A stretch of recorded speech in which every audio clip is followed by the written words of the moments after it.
What is the way of this? What is the way of that? Is the way of this? What is the way of that? Is the way of this? Alhamdulillahi Rabbil Alamin wassalatu wassalamu ala sayyidil anbiya'i wal mursaleen amma ba'd fa'udhu billahi minash shaitanir rajim bismillahir rahmanir rahim assalatu wassalamu alayka ya Rasulullah wa ala alika wa ashabika ya Habiballah assalatu wassalamu alayka ya Nabiyallah wa ala alika wa ashabika ya Nurallah নবী পাক সাল্লাল্লাহু তাআলা আলাইহি ওয়া আলিহি ওয়াসাল্লাম ইরশাদ করেন যে ব্যক্তি আমার উপর একবার দরুদে পাক পড়বে আল্লাহ তাআলা তার জন্য প্রশান্তির দরজা উন্মুক্ত করে দিবেন সাল্লু আলাল হাবিব সাল্লাল্লাহু তাআলা আলা মুহাম্মদ সাল্লাল্লাহু তাআলা আলাইহি ওয়াসাল্লাম সালাতাম ওয়া সালামান আলাইকা সাইয়্যিদি ইয়া রাসূলুল্লাহ মাদানী চ্যানেলের দর্শক শ্রোতা হযরত ইমাম তাবারানী রাহমাতুল্লাহি তাআলা আলাইহি এই রিওয়ায়াতটি বর্ণনা করেছেন নবী পাক সাল্লাল্লাহু আলাইহি ওয়াসাল্লাম কোথাও তাশরিফ নিয়ে যাচ্ছিলেন তখন নবী করিম সাল্লাল্লাহু আলাইহি ওয়াসাল্লাম একজন কাপড় বিক্রেতাকে দেখলেন নবী পাক সাল্লাল্লাহু আলাইহি ওয়াসাল্লাম তাকে 4টি দিরহাম দিয়ে তার থেকে একটি জামা ক্রয় করলেন জামাটি ক্রয় করে শরীর ঢাকলেন পরিধান করলেন একজন নবীর সাহাবী উপস্থিত হলেন এবং এসে বললেন ইয়া রাসূলুল্লাহ সাল্লাল্লাহু আলাইহি ওয়াসাল্লাম আল্লাহ তাবারক ওয়া তাআলা আপনাকে বেহেশতের পোশাক পরিধান করুক আপনার পোশাকটি আমাকে দান করুন তখন হুজুর নবী পাক সাল্লাল্লাহু আলাইহি ওয়াসাল্লাম সেই পোশাকটি তাকে দান করলেন অতঃপর নবী পাক সাল্লাল্লাহু আলাইহি ওয়াসাল্লাম সেই দোকানে তাশরিফ নিলেন এবং সেখানে গিয়ে আকা করিম সাল্লাল্লাহু আলাইহি ওয়াসাল্লাম আরও একটি জামা 4 দিরহাম দিয়ে ক্রয় করলেন নবী পাক সাল্লাল্লাহু আলাইহি ওয়াসাল্লামের নিকট সেই সময় 10 দিরহাম ছিল প্রথমে তিনি 4 দিরহাম খরচ করেছেন পরবর্তীতে 4 দিরহাম খরচ করেছেন তিনি 8 দিরহাম খরচ করেছেন এখন তার নিকট 2 দিরহাম অবশিষ্ট রয়েছে তিনি জামাটি পরিধান করলেন নবী পাক সাল্লাল্লাহু আলাইহি ওয়াসাল্লাম রাস্তার মধ্যে দেখলেন যে এক ছোট্ট শিশু কান্না করছে হাসান রাজা খান রাহমাতুল্লাহি তাআলা আলাইহি বলেন মুসিবত জদো শাদ হো তুমকে উনসে नहीं देखी जाती मुसीबत किसी की নবী পাক সাল্লাল্লাহু আলাইহি ওয়াসাল্লাম শিশুটিকে দেখলেন যে সে কান্না করছে এবং বললেন কে তোমাকে কাঁদালো এবং তুমি কেন কান্না করছো শিশুটি বলল হুজুর আমি এক বাড়ির চাকরানি বাদী আমাকে যেমনটি বলছিলাম আমার মালিক 2টি দিরহাম দিয়ে আটা আনতে পাঠালেন এবং দিরহাম 2টি আমার থেকে হারিয়ে গেছে এজন্য আমি কান্না করছি নবী পাক সাল্লাল্লাহু আলাইহি ওয়াসাল্লাম শিশুটিকে 2 দিরহাম দান করলেন बेमांगे देने वाले की नियामत में गर्क है मांग से जो मिले इसे फहम उस कदर की है सुबहानाल्लाह অতঃপর নবী পাক সাল্লাল্লাহু আলাইহি ওয়াসাল্লাম সেই পথ দিয়ে দ্বিতীয়বার অতিক্রম করেন তখন তিনি দেখলেন যে শিশুটি সেখানে বসে আবার কান্না করছে হুজুর তাকে দেখে বললেন মা তুমি কাঁদছো কেন তুমি 2টি দিরহাম চেয়েছিলে আমি তো তোমাকে 2 দিরহাম দিয়েছি তখন সে বলল হুজুর আমি ঘর থেকে বের হয়েছি অনেক দীর্ঘ সময় হয়েছে এখন আমি এই বিষয় নিয়ে আশঙ্কা করছি যে যদি আমি ফিরে যাই তাহলে আমার পরিবারের লোকেরা আমাকে প্রহার করবেন অথবা আমার উপর রাগ করবেন এই ভয়ে কাঁদছি নবী পাক সাল্লাল্লাহু আলাইহি ওয়াসাল্লাম বলেন মা চলো আমার সাথে চলো আকা করিম সাল্লাল্লাহু আলাইহি ওয়াসাল্লাম অতঃপর শিশুটির সাথে তার বাড়িতে তাশরিফ নিলেন এবং তাদের আঙ্গিনায় এসে নবী পাক সাল্লাল্লাহু আলাইহি ওয়াসাল্লাম সালাম প্রদান করেন বলেন আসসালামু আলাইকুম নবী পাক সাল্লাল্লাহু আলাইহি ওয়াসাল্লামের আওয়াজ বুঝতে পারল আকা করিম আজ আমাদের বাড়ির আঙ্গিনায় তাশরিফ এনেছেন হুজুর দ্বিতীয়বার সালাম দিলেন যখন তৃতীয়বার সালাম দিলেন তখন তারা তৎক্ষণাৎ উত্তর প্রদান করে বাইরে চলে আসলো এবং আরজ করল ইয়া রাসূলুল্লাহ সাল্লাল্লাহু আলাইহি ওয়াসাল্লাম আপনি আমাদের নিরাপত্তার জন্য দোয়া দিচ্ছিলেন তখন আমরা এটাই চাচ্ছিলাম যে আপনি আমাদের জন্য নিরাপত্তার দোয়া দিতে থাকুন নবী পাক সাল্লাল্লাহু আলাইহি ওয়াসাল্লাম বলেন আমি এই শিশুটির সাথে তার সুপারিশকারী হয়ে এসেছি তার ভয় ছিল যে আপনারা তাকে শাসাবেন তাই আমি তার সাথে এসেছি তারা বলল ইয়া রাসূলুল্লাহ সাল্লাল্লাহু আলাইহি ওয়াসাল্লাম আপনি তার সাথে হেঁটে আমাদের ঘরে তাশরিফ এনেছেন এবং এখন আমরা এই মেয়েটিকে আল্লাহর সন্তুষ্টির জন্য আপনি হেঁটে আসার বরকতে আমরা তাকে আজাদ করছি আপনি আমাদের ঘরে হেঁটে তাশরিফ এনেছেন এই কারণে আমরা ধন্য হয়েছি সুবহানাল্লাহ এই সম্পূর্ণ ঘটনা থেকে আমাদের জন্য শিক্ষণীয় বিষয় হচ্ছে অনুভূতি মনোযোগ যারা দুঃখী, যারা পেরেশানগ্রস্ত, তাদের প্রতি মনোযোগী হওয়া, সজাগ দৃষ্টি রাখা, যা নবী পাক সাল্লাল্লাহু আলাইহি ওয়াসাল্লামের পবিত্র সিরাতের মধ্যে পাওয়া যায়। কেবল মানুষের প্রতি মনোযোগী নন, বরং নবী করিম সাল্লাল্লাহু আলাইহি ওয়াসাল্লাম শিশুদের প্রতিও সজাগ দৃষ্টি রেখেছেন, মনোযোগ দিয়েছেন। এবং নবী করিম সাল্লাল্লাহু আলাইহি ওয়াসাল্লাম পশুদের প্রতিও মনোযোগ দিয়েছেন, পাখিদের প্রতিও মনোযোগ দিয়েছেন এবং লক্ষ্য রেখেছেন। এটাই ছিল নবী করিম সাল্লাল্লাহু আলাইহি ওয়াসাল্লামের মোবারক আদর্শ।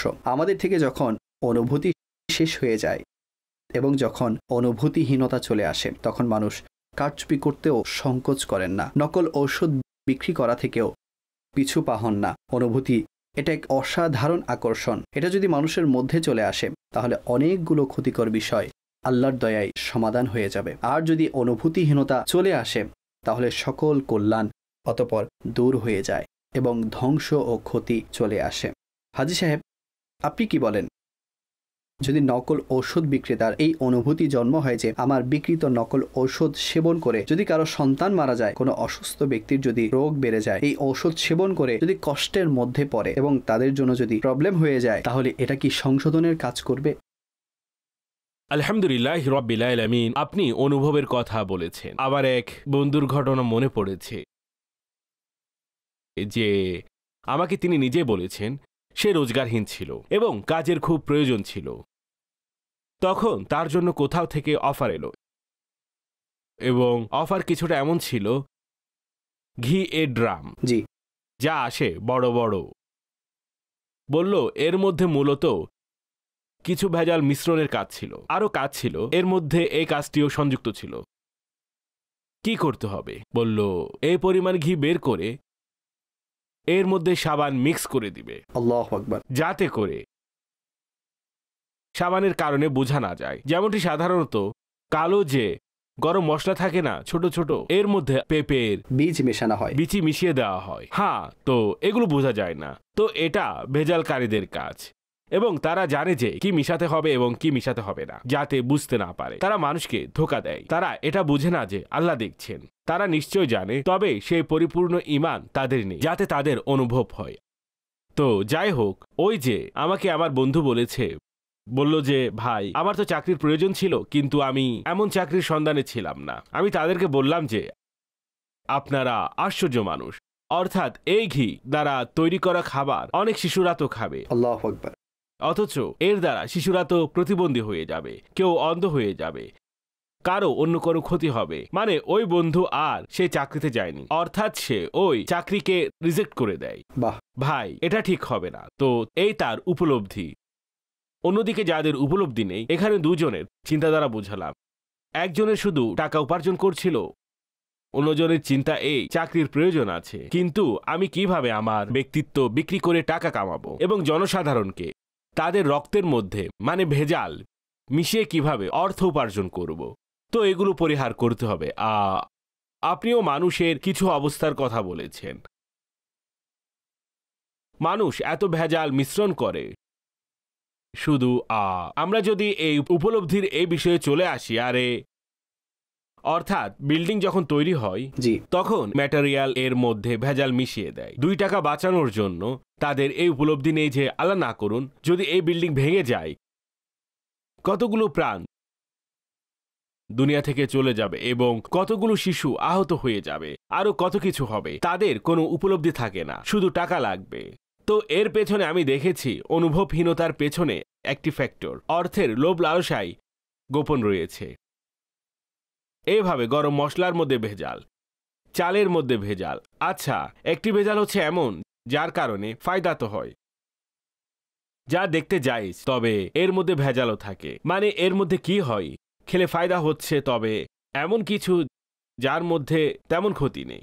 আহারকারী উদাহরণস্বরূপ দেখা যায় চালের মধ্যে, তো 200 টাকা কিলো চালের মধ্যে সে মিশ্রণ করলো, সেখানে 100 টাকা দর ও 80 টাকা দরের চাল মিশিয়ে দিল। তো এমন চাল খেলে যদিও মানুষ অসুস্থ হবে না বা তার কোনো ক্ষতি হবে না, কিন্তু তার এ ভেজাল মিশ্রণে গুনাহ হবে, কারণ সে বলেনি যে এর মধ্যে আমি কি মিশিয়ে দিয়েছি। তবে এটা এমন ভেজাল যা তার কবর ও আখিরাত তো ধ্বংস করছে, কিন্তু এমন কোনো খাবারে শারীরিক কোনো ক্ষতি হচ্ছে না। ঠিক আছে, আপনি এটা বুঝুন। আবার কিছু এমন ভেজাল মিশ্রণের বিষয় রয়েছে যা মানুষ খেয়ে থাকে, অর্থাৎ খাবার দ্রব্যটাই ভেজাল। তারপর পরবর্তী ধাপে একে তো হচ্ছে ভেজাল খেয়ে মানুষ অসুস্থ হয়ে যাওয়া, ভেজাল মিশ্রিত দ্রব্য খেলো এবং মানুষ অসুস্থ হয়ে গেল। এখন অসুস্থ হয়ে মানুষ যখন ওষুধ খেতে যাবে জানতে পারলো এর মধ্যেও ভেজাল রয়েছে, ভেজাল সেটা আবার নকল, তো মানুষ এখন কোথায় যাবে? মদিনায়। এই অবস্থা উপলব্ধির এত কমতি যে লোহার যে ধাতব থাকে এর মধ্যে 2 নাম্বারই করবে। লোহার জিনিসপত্রে তো জানি না কত ভেজাল মিশিয়ে দিচ্ছে। ভালো কোম্পানি হলে তো ভেজাল দিবে না, ভালো স্টিল বানিয়ে দিবে হয়তো। তবে মূলত এখানে আমাদের কিছু প্রবলেম আছে। আমরা তো 2 টাকা বাঁচানোর জন্য চালিয়ে দিই। এগুলো এমন বিষয় যা আসলে খুবই ক্ষতিকর মানুষের জন্য। এবং এই ধরনের উদাহরণস্বরূপ কেউ লাগেজ কিনতে গেল, ব্যাগ যার মধ্যে জিনিসপত্র ভরে নেয়। এমন কিছু দোকানদার থাকে এবং তাদের এমন টেকনিক থাকে যে এভাবে তুলে ছুঁড়ে ফেলবে, ভাঙবে না। আরে ভাই, খালি ব্যাগ কিভাবে ভাঙবে বলেন? ছুঁড়ে ফেলারও টেকনিক আছে। ব্যাগ এই নিয়মে ফেলবে, কিভাবে ভাঙবে? ঘরে নিয়ে গেল, জিনিস রাখলো, 20 কেজির ব্যাগ ভরলো, তুললো, হ্যান্ডেল দেখে হাতে, ট্রলি টানলো, হ্যান্ডেল হাতে, কয়েক সিঁড়ি নামলো, চাকা খুলে গেল। আচ্ছা, এগুলো বিক্রেতাদের অনেকেরই জানা থাকে না। হতে পারে আমরা তো এখানে একটা ক্ষেত্র তুলে ধরেছি, কিন্তু বস্তুত এমন নয় যে সবারই জানা থাকে না। সবাই ভালো জানে কি আছে কি নেই। সাধারণ কাস্টমার বেচারা খুব কষ্টে সে কোথাও সফরের জন্য, হজ বা উমরার জন্য টাকা সঞ্চয় করেছেন, সে টানা পড়ায় আছে, সে ব্যাগ কিনতে এসেছে। 15-20 হাজারের ব্যাগ নিব। ব্যাগ এখন আর সস্তায় নেই, ব্যাগও ব্যয়বহুল হয়ে গেছে। 5-10 হাজার টাকার ব্যাগ কিনতে গেলে তো সেগুলো তেমন টেকসই হয় না। একটু ভালো ব্যাগ নিতে গেলে তো তবে খুব কষ্ট করে ব্যাগ নিল, দেখা গেল ব্যাগ নিয়ে লসে পড়ে গেল। বাচ্চাদের স্কুল ব্যাগ দেখুন, কয়েকদিনের মধ্যে জিপার ছিঁড়ে যাবে, ফিতা ছিঁড়ে যাবে। শিশুরা ব্যাগ টেনে নিয়ে আসছে। আরে অদ্ভুত। অর্থাৎ আমি বলছি, ঠিক আছে, যারা টাকার ঘাটতির কারণে লো কোয়ালিটির নিবে তাদের জন্য ঠিক আছে, কিন্তু এখানে তো ভালো বলে যে খারাপ পণ্য দিচ্ছে, আমি তো তাদের জন্য ভাবছি। তাদের ভয় করা উচিত আল্লাহ পাককে। এইসব যা করছে অর্থ উপার্জনের জন্য এবং মিথ্যা বলছে, বেঈমানি করছে, ধোঁকা দিচ্ছে, খেয়ানত করছে, আর এত কিছু করছে, ওই ব্যক্তি মৃত্যুর পর আপন রবকে কিভাবে উত্তর দিবে? আমি তো ভাবতে ভাবতে আমার বুঝে আসে না। হিসাব খুলবে, কিয়ামতের দিন তো হিসেব খুলতে হবে। অর্থাৎ ওই যে আমলনামা দেখা হবে, সম্পূর্ণ কপি খুলতে হবে, সম্পূর্ণ রেজিস্টার খোলা হবে। তুমি এইসব আমল করেছো দুনিয়ায়, এগুলোর হিসাব দাও। হিসাব কি দিতে হবে না? তো এটা স্মরণ রাখুন, এই গুনাহসমূহ এবং স্পেশালি এই জুলুম। এছাড়া আমি তো বিল্ডিং নিয়ে বলেছিলাম, রং লাগাতে গেলে সেখানে 2 নাম্বারই। ভেজাল রং এমনভাবে মেশায় কোম্পানিরা, যেখানে হাজার ও লক্ষ টাকা খরচ করছে ভাই। এছাড়া পরে জিজ্ঞাসা করলে জবাব দেওয়ার কেউ থাকে না। স্যানিটারি বলুন, বৈদ্যুতিক সরঞ্জাম বলুন, বৈদ্যুতিক সরঞ্জামের মধ্যে যেগুলো বিল্ডিং বাড়ি ঘরে ব্যবহার করা হয়, আপনি সেগুলো লক্ষ্য করুন এবং তা কত যে ডেঞ্জারাস। আপনি দেখুন, বাড়ির যে ওয়্যারিং হয় তা একবারই ওয়্যারিং হয় এবং বর্তমানে যে আন্ডারগ্রাউন্ড ওয়্যারিং অধিক হারে হয়ে থাকে, বিভিন্ন কাজের থাকে। জি, সেখানে যে সকল জিনিসপত্র ব্যবহার করবেন তাতে শক্ত জিনিসপত্র ব্যবহার করবেন, টাকা দিয়ে উৎকৃষ্ট জিনিস কিনবেন। আমি এই বিষয়ের উপর কিছু আলোচনা করতে চাই। লোকেরা বলেন যে যারা 2 নাম্বারই কাজ করে, যারা কারচুপি করে বা প্রতারণা করে, যারা খেয়ানত করে, তারা খেয়ানত করার ক্ষেত্রে বড়ই ইমানদার হয়। অর্থাৎ তারা এখানে ইমানদারি শব্দটা মানাচ্ছে না। কোন ধরনের ইমানদার হয় আমি বুঝছি না। অর্থাৎ উদাহরণস্বরূপ আপনি ধরুন, আমি কারো সাথে মাআযাল্লাহ, আল্লাহ না করুক, কখনো যদি খেয়ানতমূলক আচরণ গ্রহণ করি, যেমন সামনে আমার ক্যামেরাম্যান বসে আছেন, আমি এবং তিনি উভয় মিলে কি করছি, একটি খেয়ানতমূলক কাজ করছি এবং আমি তার প্রধান মোহরিক, আমি তার সাথে কোনো খেয়ানত করব না।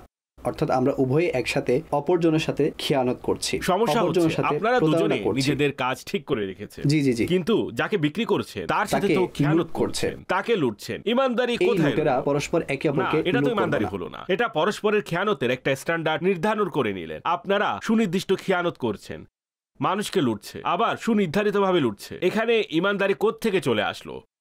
অর্থাৎ ইমানদারি কোথায় রইল ভাই? ইমানদারি খুবই মর্যাদাপূর্ণ এবং সুন্দর শব্দ। বেঈমানি কি ইমানদারির সাথে করবে? এটা কেমনে? এটা তো মানাচ্ছে না। আলো ও অন্ধকার কিভাবে আপনি মিক্স করতে পারবেন? হ্যাঁ, এটা তো হতে পারে না যে খুব ইমানদারির সাথে মানুষ বেইমানি করছে। বেইমানি হয়, ইমানদারি কোত্থেকে চলে আসলো? ঠিক। ইমানদারি তো ইমানের একটি মানুষ ইমানের সাথে করে। আমি মনে করি যে এই শব্দ এখানে আমার কেমন লাগছে, একটু বেমানা। এই জন্য আমি আপনার কথা বোঝার চেষ্টা করছি। অর্থাৎ কেমন কথা আবার? একে তো হচ্ছে মানুষ ভেজাল জাতীয় পণ্য বিক্রয় করছে এবং যাকে বিক্রি করছে তাকে বলেও দিচ্ছে, ঠিক ভাই এখানে এমন এমন ধরনের ভেজাল আছে। তখন বলবে যাক এটা কোনো বেমানি নয়, এটা অসাধুতাও নয়। তিনি তো ক্রেতাদেরকে বলে দিচ্ছে এটাতে ত্রুটি আছে, ব্যাস ঝামেলা শেষ হয়ে গেল। কিন্তু কোনো ব্যক্তি যদি একদমই না মানে এবং অনবরত মিথ্যা বলতেই থাকে, তাহলে তার ক্ষেত্রে তো কোনো ভালো কথা বলাও যাবে না। আরে ভাই, সে বদমাইশি করে কিন্তু খুব ভদ্রভাবে করে। কেউ এমন বলবে মুমিন সেই যে নিজের জন্য যা পছন্দ করে অপর ভাইয়ের জন্যও পছন্দ করে। আপনি দেখুন সমস্ত অনুভব শূন্যতা, এই সমস্ত অসাধুতামূলক কর্মকাণ্ড এই হাদিস দ্বারা অর্থাৎ শেষ হয়ে যাবে। আচ্ছা, এখন আমি কিছু কথা বলছি, এতে কোনো কারিগরেরা যারা দেখছেন ও শুনছেন বলবে আরে ভাই এই কি কথা বলতে জানে, এদিকে মালিককে টাকা দিচ্ছে না, আপনি বলছেন ভেজাল দিবে না, এটা করবে না, ওটা করবে না। আমি মালিককে বলেছিলাম এখানে 25 লক্ষ টাকা লাগবে, না আপনাকে 12 লাখের মধ্যে করে দিতে হবে। ভাই ঠিক আছে 15 লাখে করে দাও, আমি আরেক টাকাও দিতে পারবো না, কিন্তু কাজ যেন হয়ে যায়, ঠিক আছে করে দাও। এখন তো 25 লাখের কাজ 15 লাখে করবে। আপনি বলে দিলেন যে 15 লাখের কাজ এভাবে হবে, আপনি বলে দিন। আপনারও তো ভয় লাগছে যে 15 লাখে এমন কাজ হবে, বললে তখন আমাকে কাজই দিবে না। তো আপনার প্রয়োজন কি যে এই 15 লাখের জন্য এবং 10 লাখ বাঁচাতে গিয়ে আপনি বলবেন যে ওটা ঢেলে দেব, এমন করে দেব, এটা করে দেব, খাবারে এটা মিশাবো, পানীয়ের মধ্যে এটা দিব। তো আপনি করবেন না, মানা করে দিন যে হতে পারে না। নিশ্চয় আপনি খুলে কথা বলুন, ভাই এটা হচ্ছে ম্যাটেরিয়াল, এই আমার পারিশ্রমিক, ব্যাস কাজ শেষ। ভালো লাগলে এখন কাজ দিবে, না হয় মার্কেট চেক করবে। ভালো মানুষ এখনো কাজ পাচ্ছে, নিশ্চয়ই অনেক পারিশ্রমিকেও মানুষ কাজ করে, ভালো কাজ করে এবং তাদের মার্কেটও ভালো হয়ে যায়। লোকে বলে যে ওনাকে দিয়ে কাজ করাবেন, অর্থাৎ কখনো এমন হয় আপনি তো কাজ করিয়ে নেন, আপনার সমস্ত কাজ হয়ে যায়, কারো দ্বারা খাবার তৈরি করালেন, কাপড় তৈরি করালেন, যতই কাজ থাকুক না কেন, পরবর্তীতে আপনি সেটা রিকমেন্ড করার পজিশনে থাকেন না। ভাই আমি একে দিয়ে করিয়েছি, আপনিও করান। আপনাকে আমি একটি কথা বলছি, আপনি কাজ সর্বদা সেটাই করুন যাতে আপনাকে রিকমেন্ড করা হয়, আপনাকে অন্য কারো কাছে তুলে ধরা হবে যে এর থেকে কাজ করান। আপনি ইনার থেকে বাড়ি বানান, আপনি ইনার থেকে জিনিস নিন, ইনার থেকে ঘড়ি বানান, আপনি ইনার থেকে ঘর বানান, আপনি ইনার থেকে মেইনটেনেন্সের কাজ করান, আপনি ইনার থেকে কাপড় বানান। আমি অমুকে থেকে কাপড় ক্রয় করেছি, আমি নিয়েছি, আমার তো অনেক ফায়দা হয়েছে। তো যাদেরকে রিকমেন্ড করা হয় না এরা একেবারেই করে, তারপর তো ব্যাস কাজ চালানো খুব কঠিন হয়ে যায়। হাজী সাহেব, ইসলামে অনেকগুলো বিধান বেসড অন ফিলিংস। আপনি দেখুন, অনুভবতা না থাকলে তো শেষ, জি কিছুই গায়ে লাগে না, সবাই তো শেষ। আমার যদি উপলব্ধি না থাকে, ঘরে দরিদ্রতা উপলব্ধি না হয়, লোকেরা গরিব, লোকেরা পেরেশান, লোকেরা দুঃখী, বেচারা লোকটি চেয়ে আছে, কোনো ফিলিংস নেই, নিজের দুনিয়ায় ডুবে আছে, নিজের দুনিয়ায় ব্যস্ত আছে। আপনার নিকট একটি পার্সোনাল প্রশ্ন, এটি অত্যন্ত পার্সোনাল। আমি প্রশ্ন করছি, কোনো অসুবিধা নেই, আপনার উপর এমন অভাবের সময় কখনো অতিবাহিত হয়েছে? কোন ধরনের অভাব?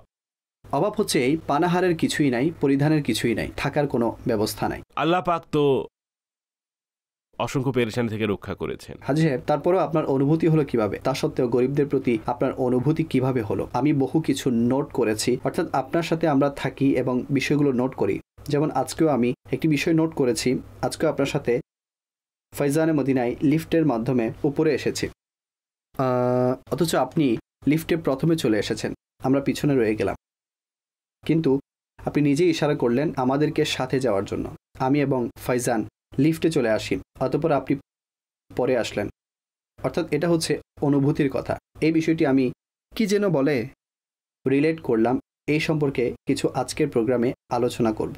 আপনার এমন অনুভূতি, আপনি যখন গরিব মানুষের কথা বলেন তখন আপনার কথার মধ্যে এটা ফুটে ওঠে যে আপনার অন্তরের মধ্যে বাস্তবিকভাবে অনুভূতি আছে। আপনার মধ্যে এমন অনুভূতি কিভাবে আসলো? আল্লাহ আমাকে দরদ দান করুক। এটা আপনার সুধারণা। কারো কষ্ট বোঝার জন্য মানুষের ওই অবস্থা থাকা তো জরুরি নয়।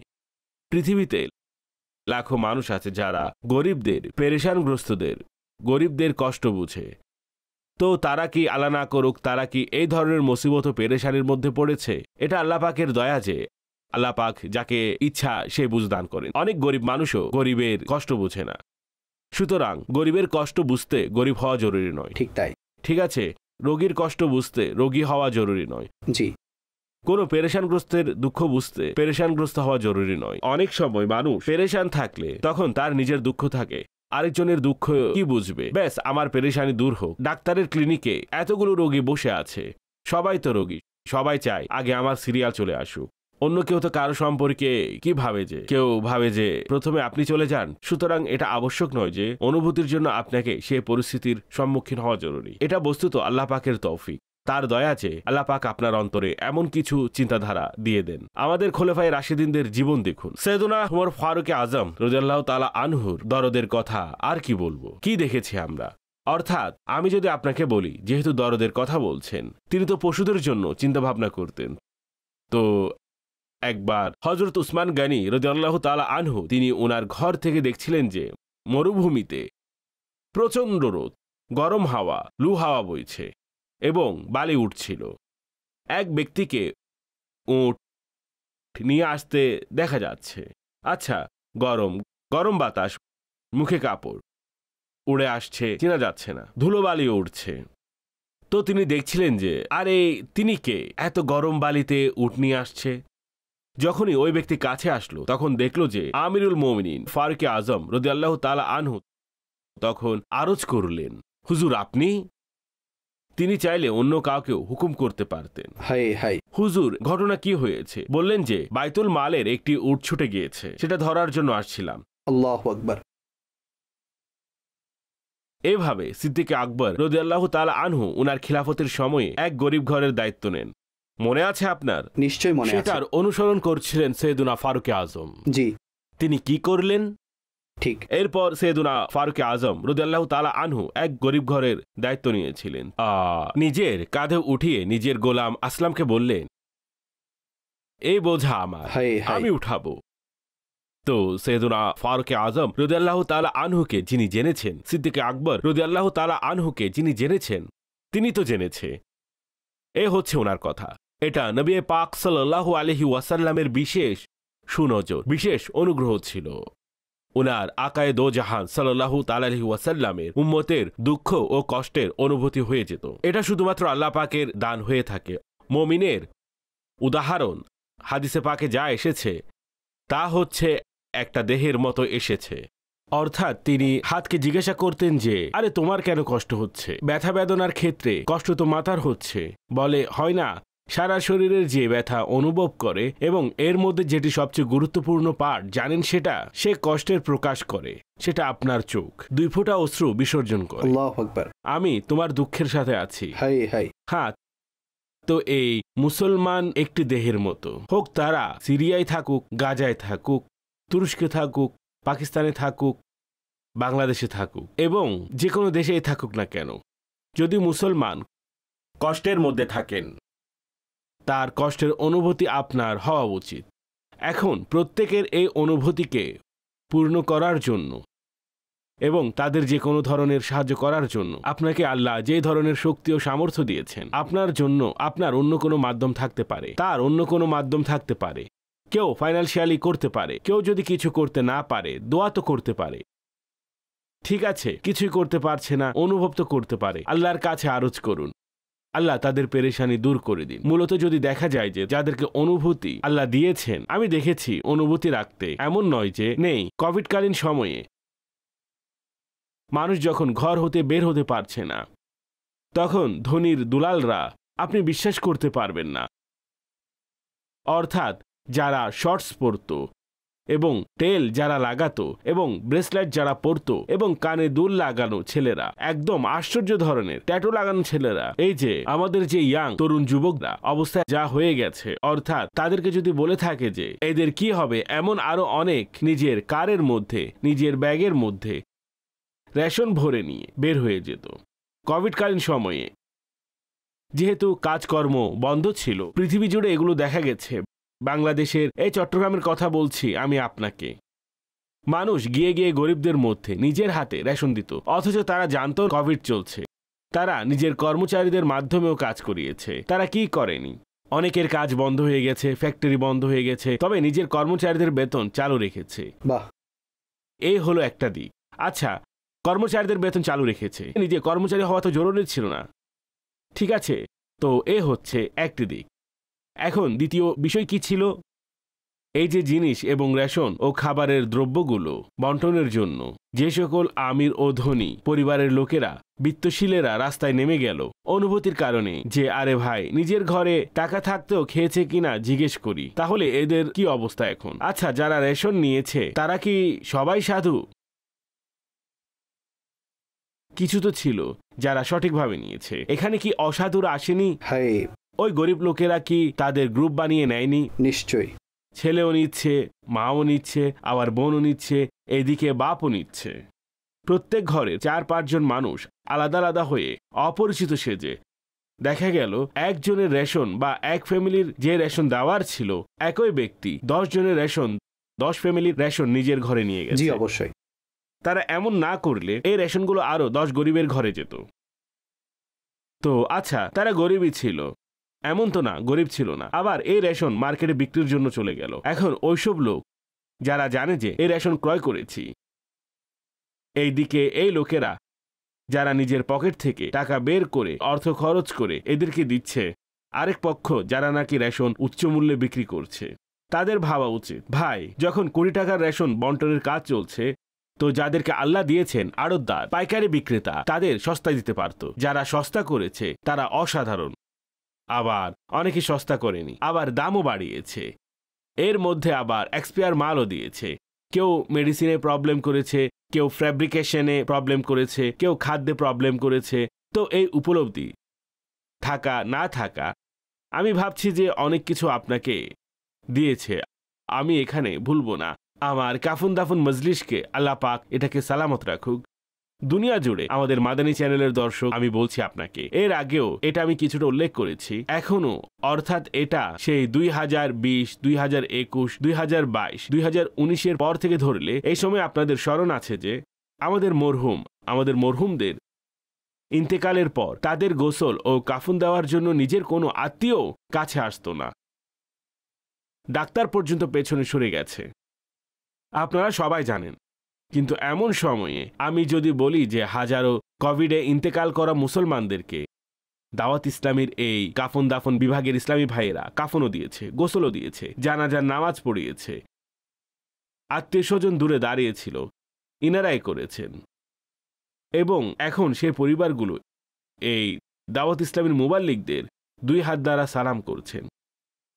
আরে আমরা ইনাদের জি, এগুলো কিভাবে? ওনারা টাকা দিয়ে করতেন না, এমন না যে ইনাদের কোনো টাকা দেওয়া হতো, টাকা দিয়ে তো অনেকে করত, কিন্তু এদের দাওয়াত ইসলামী একটা বুঝদান করছে যে না, আপনি বলুন আমাকে, কোভিড-19-এর সময় যখন আমাদের থ্যালাসেমিয়ার শিশুরা বেচারারা রক্তের জন্য পেরেশান হয়ে গিয়েছিল, আবার কেউ বেরই হচ্ছিল না, আমির আহলে সুন্নাত বললেন যে আমার রক্ত নিয়ে নিন। ইনার বয়স এবং ইনার যেসব ফিজিক্যাল বিষয়গুলো ছিল, যার ফলে ইনাকে মেডিকেলে অনুমতি দেয়নি।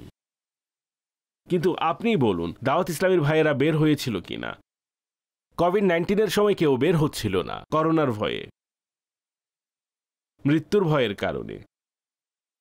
আমাদের শিডিউল বেড়ে যায় এবং কোভিডও চেক হতো, ব্লাডও দিত এবং অন্যান্য কাজও চলছিল। আমি এটা বলবো মাদানী চ্যানেলের দর্শকদের, বর্তমান সময়ে এখন পর্যন্ত আলহামদুলিল্লাহ আমাদের ব্লাড দেওয়ার কার্যক্রম অব্যাহত আছে এবং এটা আমাদের স্লোগান।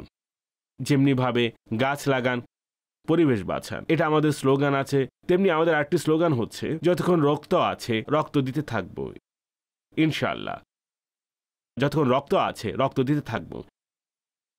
এবং আমাদের যত রোগীরা আছেন, যাদের রক্তের প্রয়োজন হয়, আলহামদুলিল্লাহ দাওয়াত ইসলামীকে আল্লাহ পাক অনেক দয়া করেছেন। এখন তো দাওয়াত ইসলামীর ভাইরা পুরোদমে প্রস্তুত। ইসলামী বোনেরা তো প্রকাশ্যভাবে ময়দানে আসেনি, আমরা তাদেরকে আসতে দিচ্ছি না।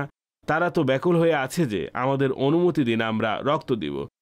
তবে আগে ইসলামী ভাইদের কাজ করতে দিন। আল্লাহর দয়া। তো এই যেসব কথা আমি আপনাদের বলেছি এগুলো হচ্ছে উপলব্ধির কথা। আচ্ছা, এখানে দাওয়াত ইসলামীর সবাই তো পাগড়িওয়ালা দাড়িওয়ালা হয়ে থাকে না। অনেক সাধারণ ইসলামী ভাই ব্যাস একটা চিন্তাধারা তৈরি করার দেরি ছিল, বেরিয়ে এসেছে। প্রফেশনাল ব্যক্তিরা চলে এসেছেন, ডাক্তার এবং প্যারামেডিক্যাল স্টাফ, এভাবে আরো অনেকে, কর্মচারী থেকে বস সবাই বের হয়ে এসেছেন রক্ত দেওয়ার জন্য। তো আমার বলার উদ্দেশ্য শুধু এটাই যে ইনি যে পার্সোনাল প্রশ্ন করেছেন, কিন্তু আমি এই পার্সোনাল প্রশ্নকে সম্পূর্ণ এক জেনারেল কনটেক্সট হিসেবে আপনাদের সামনে পেশ করছি। অর্থাৎ উপলব্ধি এটা মূলত আল্লাহ পাকের দয়া। অনেক ঘরে বৃদ্ধ মা বাবা কাশতে থাকে, অথচ ছেলে সেটার কেয়ার করে না, রাইট? প্রতিবেশী এসে সেবা যত্ন করে চলে যায়। উপলব্ধির বিষয় এটা। একটা ঘটনা আমি আগেও বলেছিলাম, বন্ধু ফোন করেছে যে আমার বাবা অসুস্থ, আমার হাতে টাকা নেই, ওষুধ নিতে হবে, কিছু করো। তখন বন্ধু বলল যে আচ্ছা ঠিক আছে, আমি কিছু করছি। কিছুক্ষণ পর বন্ধুকে ফোন করে পাওয়া যাচ্ছে না। তখন তার নেগেটিভ চিন্তা মাথায় আসলো, মনে হচ্ছে ফোন বন্ধ করে দিয়েছে, দিতে না পারলে না করে দিত। বিভিন্ন স্থানে খোঁজ নিল, কোথাও টাকা পায়নি। কিছুক্ষণ পর ঘরে আসলে দেখলো যে ওষুধ রাখা আছে। ভাইকে জিজ্ঞাসা করলো এ ওষুধ কোত্থেকে এলো। বলল আপনার যে বন্ধু আছে না, আপনি যাকে ফোন করেছিলেন, তিনি এসেছেন, প্রেসক্রিপশন নিয়ে গেছেন, ফার্মেসি থেকে ওষুধ নিয়ে এসেছেন। বলল আচ্ছা। তখন সে মনে মনে ভাবছিল যে তাকে তো ফোন করে পাচ্ছিলাম না, সে কিভাবে এসে গেল। তো সে তার বন্ধুর ঘরে গেল, যাক শুকরিয়া আদায় করব, জিজ্ঞাসা করব কি কারণ ছিল। যখন কারণ জিজ্ঞাসা করলো যে তোমার মোবাইল কেন বন্ধ ছিল, সে বলল বন্ধু ঘটনা হচ্ছে তুমি যখন আমাকে ফোন করলে যে তোমার আব্বুর শরীর খারাপ, তখন সত্যি বলতে আমার কাছে টাকাও ছিল না।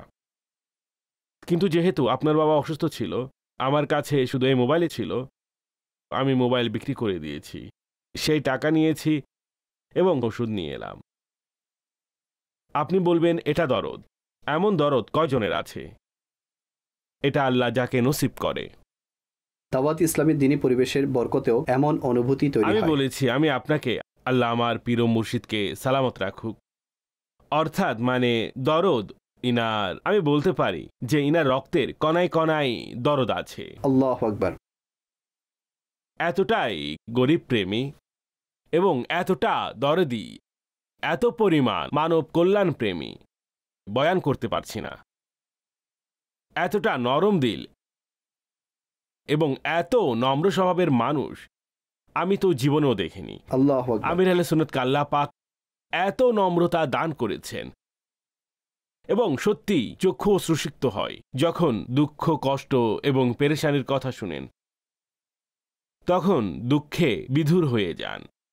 এদের কিছু করুন প্লিজ, এদেরকে দেখুন, এরা নিজের মতো করে কত কি ত্যাগ করে, এটা আমরা তো বোঝার ক্ষমতা রাখি না।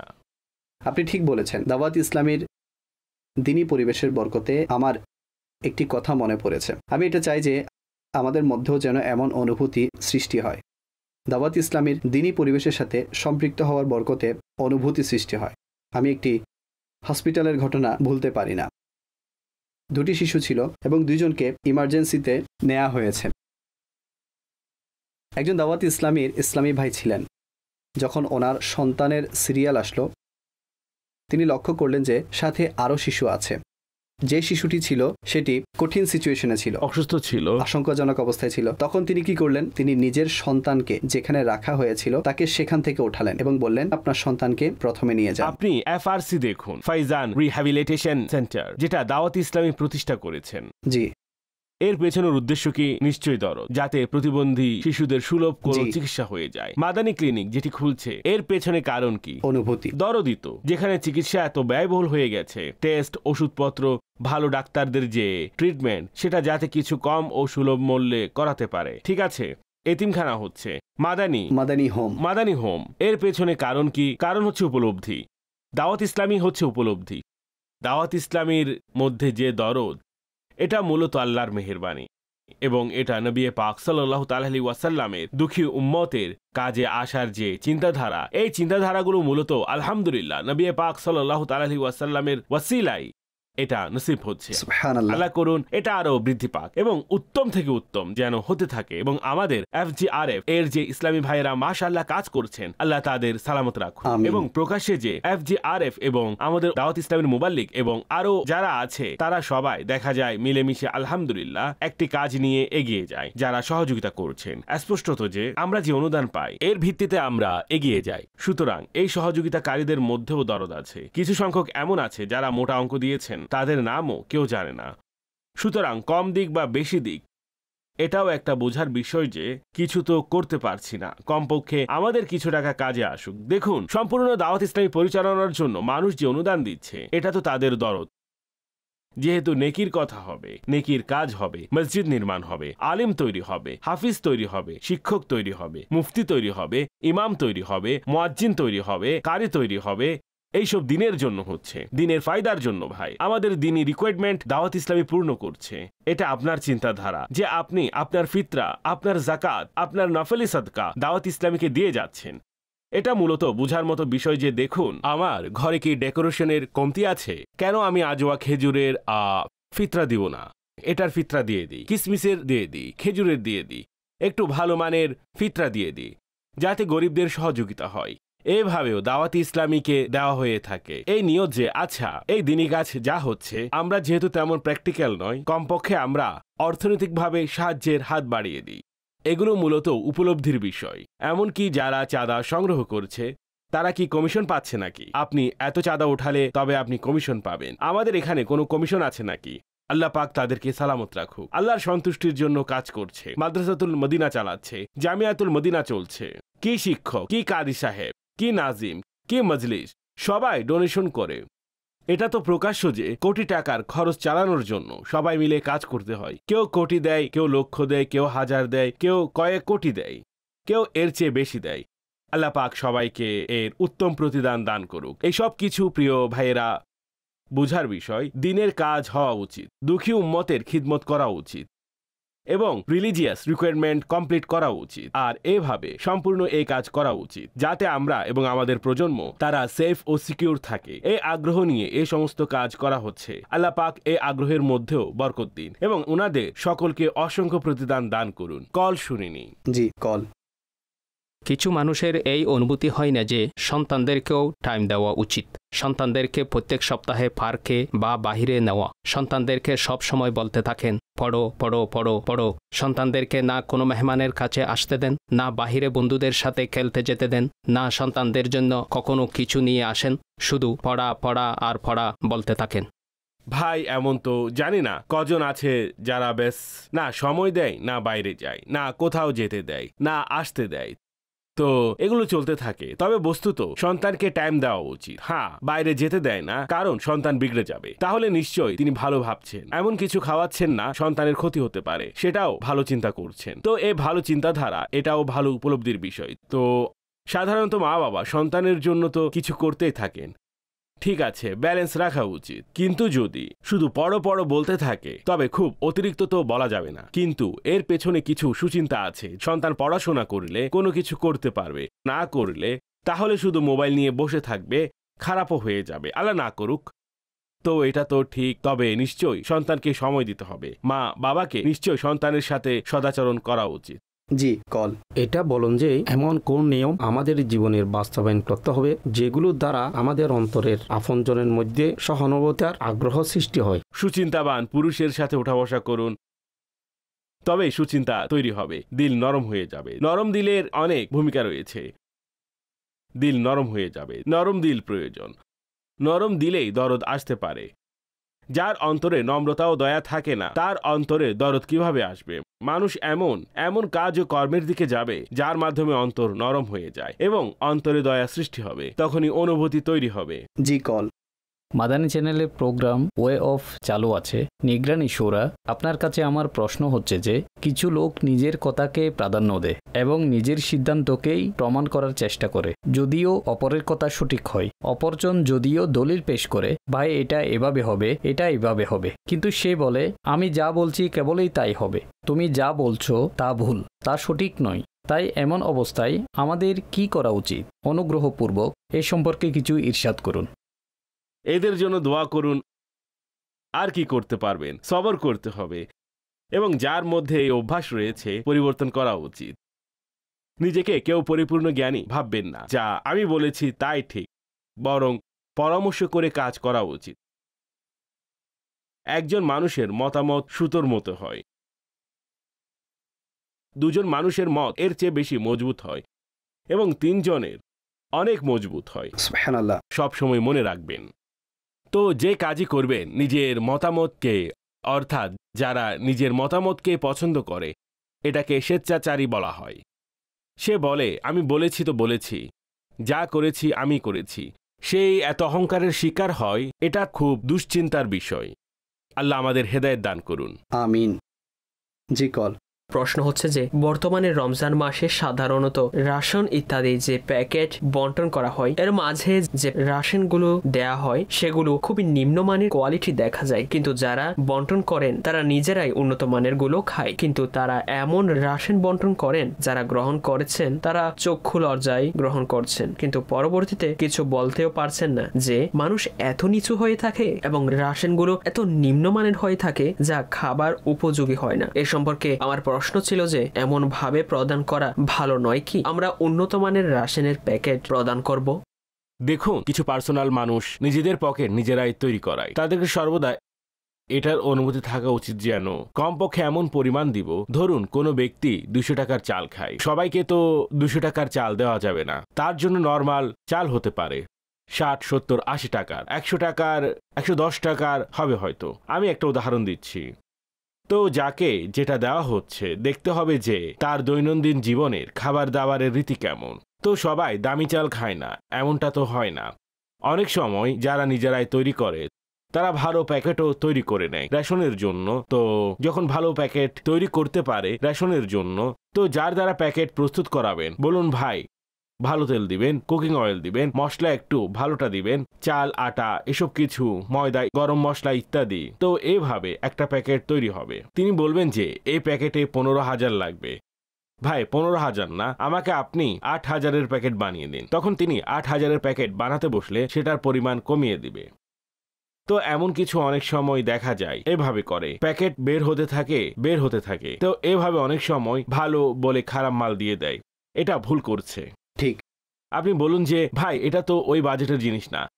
এখন আপনাকে যদি 100 টাকার মশলা দেয়, আপনার বাজেট এত নেই, তখন আপনি বলবেন 50 টাকার বাজেটে দিতে। তখন তারা খারাপ জিনিস দেয়, এতে করে মানুষের কষ্ট হয়। আল্লাহর রাস্তায় দিলে ভালোটাই দিতে হবে। লান তানালুল বিররা হাত্তা তুনফিকু মিম্মা তুহিব্বুন। তোমরা নেকি ও কল্যাণ ওই সময় পর্যন্ত পাবে না যতক্ষণ আল্লাহর পথে সেটা খরচ করবে না, যা তোমাদের কাছে বেশি পছন্দনীয়। আল্লাহ করুন আমাদের এমন চিন্তাধারা তৈরি হয়ে থাকে, তবে কতই না ভালো হবে সবার জন্য। আমি তো বলবো এমন পরিস্থিতিতে আমি যদি নগণ্য পরামর্শ দিই তা হচ্ছে অর্থ প্রদান করুন। মারহাবা। আমি অর্থ দেওয়াটাই প্রেফার করি। এখন কথা হচ্ছে সবখানে এমন হতে পারে না। দেখুন যা আপনি দিবেন সেটা দিয়ে দিবেন। ঠিক। আপনি রেশনের প্যাকেট বানালেন, মানুষ তো রেশনও নিয়ে থাকে। এখন যার ঘরে রেশন দিয়েছেন তার ঘরে আগে থেকে রেশন রয়েছে, যার ঘরে ফ্রুট দিয়েছেন তার ঘরে আগে থেকে ফ্রুট আছে। তো কতই না উত্তম হয় যদি অর্থ প্রদান করা হয়। অর্থ দিলে এই ফায়দা হবে, তার যে জিনিস যে পরিমাণ যে ধরনের কেনা দরকার তিনি নিয়ে যাবেন। অথবা আপনি কারো হেল্প করতে চাইলে বলুন ভাই আপনার যা প্রয়োজন আছে আপনি তা নিয়ে নিন, আমি পেমেন্ট করে দেব। মারহাবা। এমনও হতে পারে। তো আমাদের এমন মনে হয় যে ক্যাশ আছে না, ক্যাশের চেয়ে বেটার। আমি বলবো ক্যাশই বেটার। দেখুন ওনার ওষুধ নেওয়ার প্রয়োজন ছিল, আপনি ওনাকে ফল দিয়ে দিলেন, অলরেডি ফল বাসায় আছে। তো মূলত ক্যাশের মাধ্যমে নিজের মতো খরচ করবে। এছাড়া নিজের দরকার না হলে ওই বেচারা ঘরে অসুস্থ, পেরেশান, অন্য কোনো কারণ হবে, তাকে নিজের ঘরের খরচ চালাতে হবে, বাচ্চাদের স্কুল ফি দিতে হবে, অথবা অন্য কিছু। যদি ক্যাশ থাকে দেখুন এটা জরুরি, 10টি কাজ করতে পারবে, সে রেশন দিতে পারবে, কাপড়ও নিতে পারবে, বাচ্চাদের জন্য খরচ করতে পারবে, যা কিছু করার করতে পারবে। তাকে বিল পেমেন্ট করতে হবে। এখন কি সে ইলেকট্রিক ওয়ালাদের বা সাপ্লাই ওয়ালাদের সে 2 কেজি আপেল তো পাঠাবে না, কিংবা রেশনের প্যাকেট তো পাঠাবে না যে ভাই বিলের পরিবর্তে রেশনের প্যাকেট নিয়ে নাও। তখন বলবে যে ভাই এটা তো নিয়ে নিব, কিন্তু ইলেকট্রিসিটি তো চলে যাবে। আমি এখন যা আপনাদেরকে আরজ করতে যাচ্ছি এই কনসেপ্ট কি বুঝুন। একটু কষ্ট হবে ক্যাশ দেওয়ার। কি চমৎকার। অর্থাৎ মানুষ গিফট দিয়ে দেয়, গিফট 200 টাকার, 500 টাকার খামে দিতে কষ্ট হয়। অর্থাৎ গিফট তো দেওয়া যায়, টাকা একটু কষ্ট, কেউ দেওয়ার নেই, চেষ্টা করুন, এই সিস্টেম চালু হয়ে যাবে। আমি বলছি আপনাকে, আমরা বলেছি আস্তে আস্তে এখন শুরু করছি, আস্তে আস্তে আস্তে আস্তে এই রীতি চালু হয়ে যাবে ইনশাআল্লাহ। জি, কল নিব। জি, মোহাম্মদ আরমান আত্তারি, মাশাআল্লাহ, অনুষ্ঠান ওয়ে অফ খুব সুন্দরভাবে প্রচারিত হচ্ছে। নিগরানি শুরার নিকট প্রশ্ন হচ্ছে যে হযরত আলী রাদিয়াল্লাহু তাআলা আনহুকে শেরে খোদা কেন বলা হয়? এই সম্পর্কে কিছু মাদানী ফুল ইরশাদ করুন। রাসূল পাক সাল্লাল্লাহু তাআলা আলাইহি ওয়াসাল্লাম উনাকে আল্লাহর শের বলেছেন। প্রথমে এটা মৌলিক কারণ। জি, আসাদুল্লাহ, তিনি আল্লাহর সিংহ। এছাড়া ওনার বীরত্ব, ওনার বাহাদুরি অসাধারণ ছিল। তো এটাও একটা মূল কারণ যে ওনাকে আসাদুল্লাহ বলা হয়, মানে আল্লাহর সিংহ। আল্লাহ পাক ওনার বরকত দ্বারা আমাদের সবাইকে ধন্য করে দিন। সাল্লু আলাল হাবিব সাল্লাল্লাহু তাআলা আলা Muhammad. What is the way of this? What is the way of that? Is the way of this? What is the way of that? Is the way of this?